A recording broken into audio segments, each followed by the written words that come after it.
আসসালামু আলাইকুম রহমতুল্লাহ। এসএসসি পরীক্ষার্থী 2025, তোমরা জানো যে আগামী 27 তারিখে অনুষ্ঠিত হতে যাচ্ছে তোমাদের পদার্থ পরীক্ষা। তো দেখো, তোমাদের পদার্থ বইয়ের 14টি অধ্যায়ের মধ্যে 9টি অধ্যায় নিয়ে সাজিয়েছি আমি তোমাদের জন্য একটা চূড়ান্ত সাজেশন।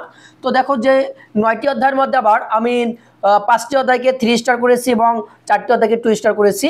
দেখো যে 5টি অধ্যায়কে আমি 3 স্টার করেছি, সেখান থেকে তোমাদের শতভাগ 100% 5টি প্রশ্ন তোমরা কমন পাবা ইনশাআল্লাহ। এবং বাকি প্রশ্নগুলো তোমাদের এই যে 2 স্টারের যে 3টি অধ্যায় আছে, এই 4টি অধ্যায় আছে, এই অধ্যায়গুলোর মধ্যে হয়ে থাকবে।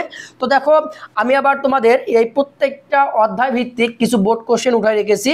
যে বোর্ড কোশ্চেনগুলো তুমি অধ্যায় ভিত্তিক যদি সলভ করো, তাহলে ওই অধ্যায় থেকে আসা যে কোনো ধরনের কোশ্চেন তুমি নিমিশেই সলভ করতে পারবা কোনো সমস্যা ছাড়া।